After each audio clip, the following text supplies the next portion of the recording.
Load them up. Royal Scythia versus Seleucid. Well, really kind of a balanced army. Well, faction-wise, I'm saying. The thing is that like when you pick all one faction and you know that faction is all cavalry, first of all, we're at a huge disadvantage. There's going to be hard counters to our army. You'd think so, right? You'd think that everyone picks the same army. It's going to be a hard counter. Just pick a hard counter to that army. And then these guys are very diverse, so they have more options available to them to how to fight. But that doesn't happen. I'm not sure. This is the same guy actually that played last time in the last battle. This is right after the list of Roxolani said we're playing that game. Go down the list of factions one by one, and Royal Scythia was after. I'm in the middle this time because I didn't want to play the Pontic guy, and Pink's aka Olaf is on my right, and Paul is on the left. So you can see our armies. He's got about 7 horse archers and 8. Nope, four melee cav, royal horse. Got the same reindeer antlers and 4 noble steppe lancers. I've got, I'd say about 9 armored horse archers, basically the same as last, and 4 steppe lancers. It was last time really, but now we have the addition of royal horse, which have pretty decent melee stats actually. This is really the only unique thing about the nomadic factions is the little horns. Skins-wise, which is a bit unfortunate. The armor looks pretty cool, but, you know, otherwise, the horns were really the only thing that was added. Alright, and actually, let's take a look at the Romans and here's stuff here. So, definitely prepared, I think, for a fight against nomads. Lots of missiles. And actually, they took you got Triare here, too. It's a good choice. Praetorian Cav. I'm not sure if Praetorian Cav are the best option, to be honest, even though they do have Draco. Armored Legionaries. I guess so. Now the thing is, I'm not sure if I would pick a faction like this that relies on infantry that use formation attack, especially against horses, because formation attack is so weird. It's really hard to take down horses when you guys are all trying to fight in formation. Yeah, I was trying to do a missile fight with his slingers, but it wasn't really working out. Just too many guys here, you know, 120 per unit. I didn't even deal any damage really. He took out half of one unit, I think, or at least 1/3 of it. Pontus is formed up in their new box, like slash rectangle again. This little kid's actually formed up a little new box as well, new rectangle. Yeah, lots of new rectangles going in. Over here, I was trying to see if I could cause any friendly fire casualties, but that wasn't really working out. We were wondering how to crack this nut. Just kind of like, okay, what do we do? I don't know. What do we do? I think the key to winning as a nomadic faction is just surround your opponent. Surround them, try to take away all their maneuverability. In the opening stages where, yeah, it's like one line versus a line, it's very daunting. But when you do open up the circle, things start opening up. And that's what's happening here. See, we're getting around our opponent. Things are starting to open up just a bit. The Seleucids are actually going to try to form up the box with the Romans, complete the box. We're going to fast forward a bit. FPS is getting down to about 15, not bad. This is only double speed though. Let's try triple speed. So yeah, a lot of cat and mouse going on right now. So yeah, still unsure of what to do. Take a look at Pink's army. Slash Olaf.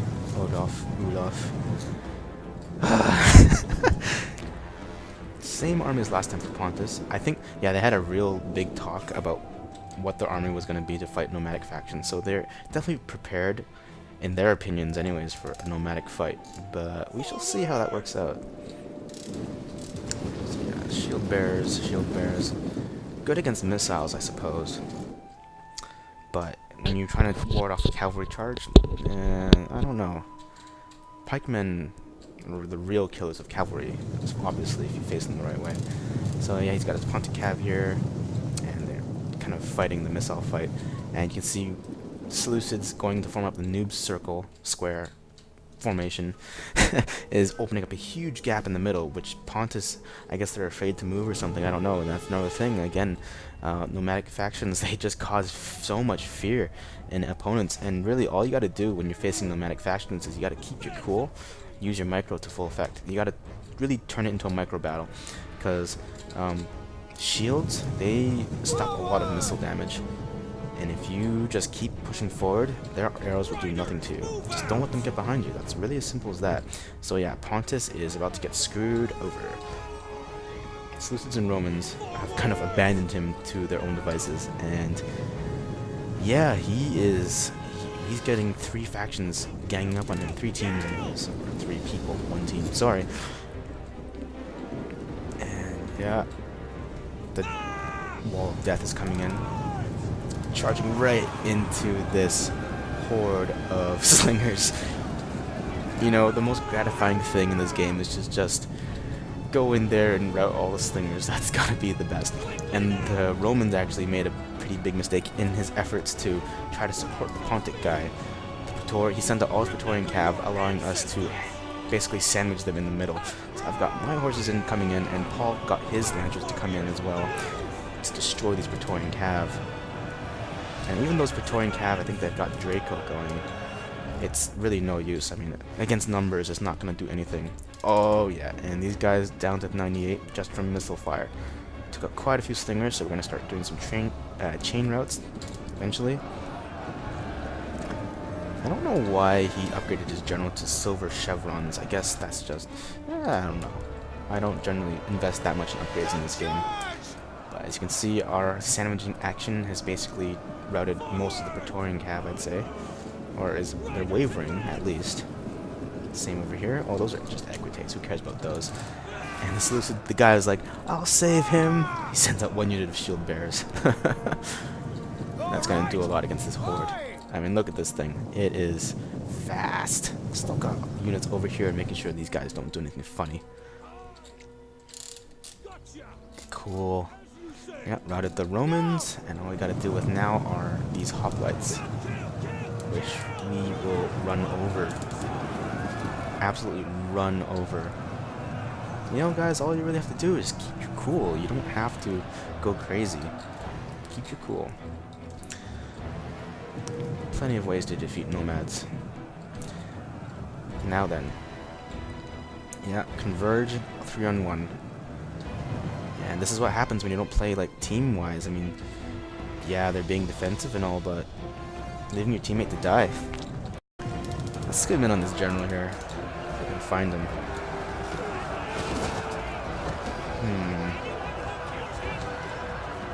Dialogue in this game is pretty cool, actually. Definitely a plus for the game.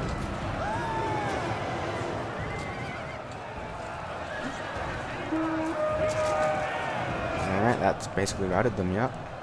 Just a massive cavalry. Cav spam for the win. Hey, it's not our fault. That's the way the game was designed. But you know what? Oh, this unit came back from routing. We don't know how or why.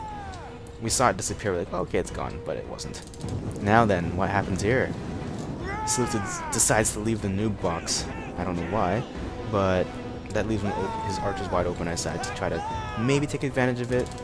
Disrupt his formation a bit. So yeah, causing him a bit of grief here. It's actually hurting me more than it hurts him, but at the same time, I just want to scare him back into the waiting arms of the Roman there. You can see he's trying to put his archers back in. And our horde of horses is moving. Last Praetorian cav here, it's about dead. Yeah, they're gone.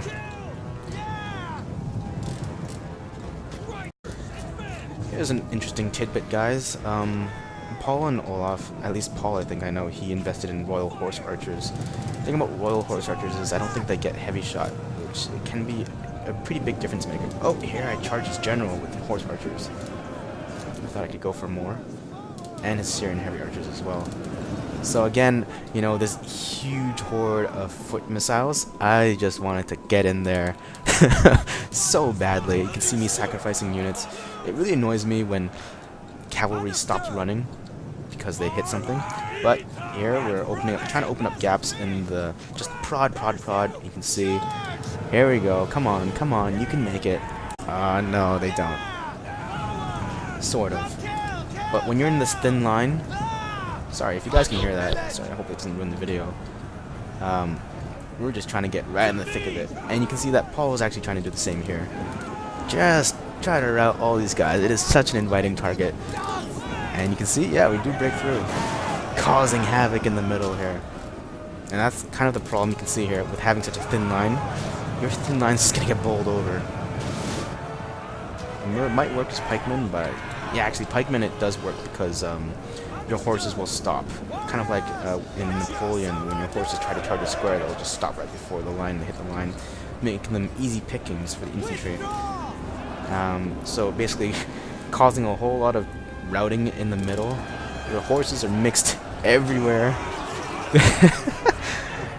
It's just utter chaos in the middle. Infantry, they have no idea what to do. We're routing the middle, and it's going to cause a lot of chain routes, basically. You can see we're causing a massive amount of routing. And even among the infantry, we're causing routing because shooting fire arrows.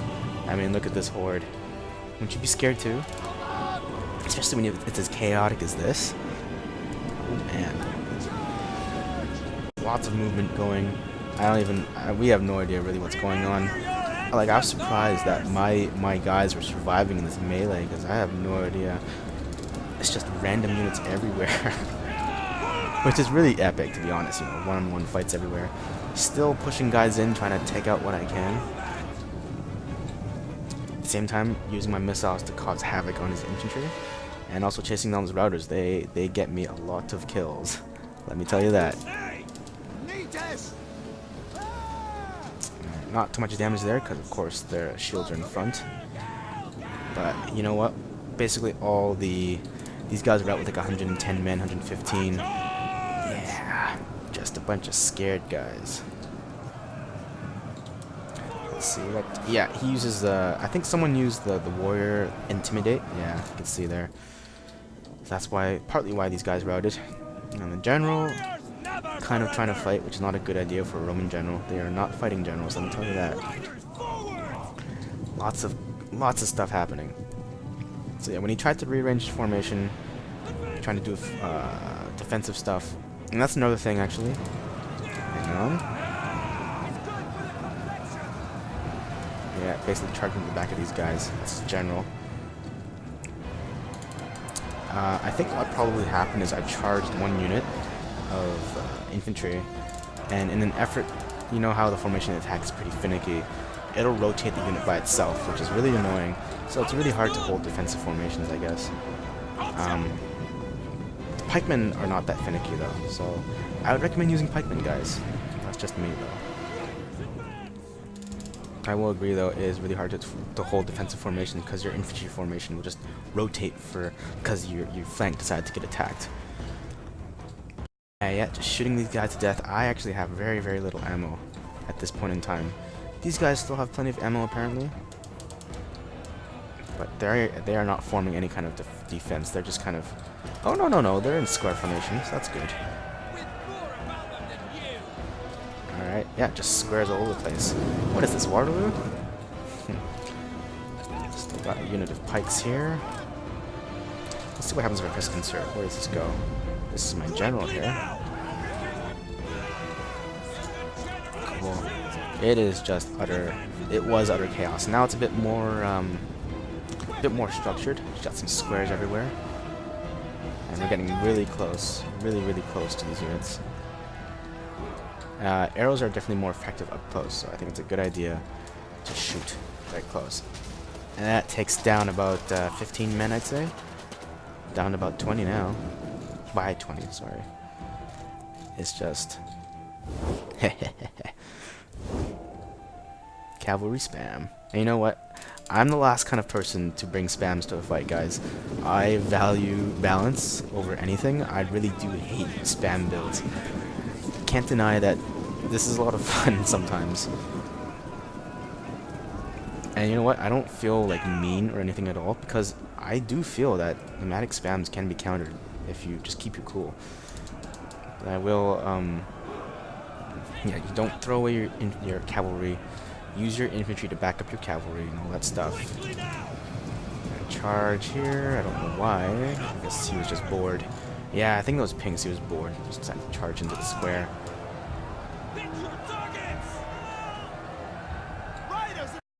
See, these guys are starting to rout too.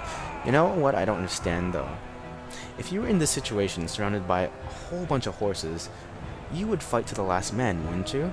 I mean, you know you're gonna get run down if you leave this formation. So best to stay here with everyone else instead of trying to run away. Yeah, so yeah.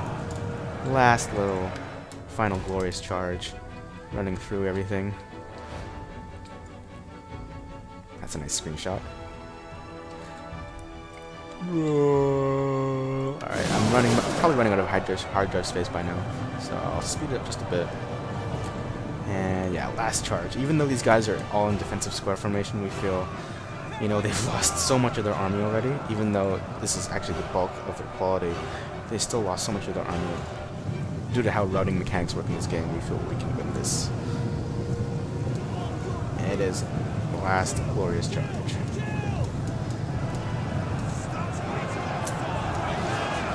Oh gosh, what is happening here? Oh my gosh, texture problems.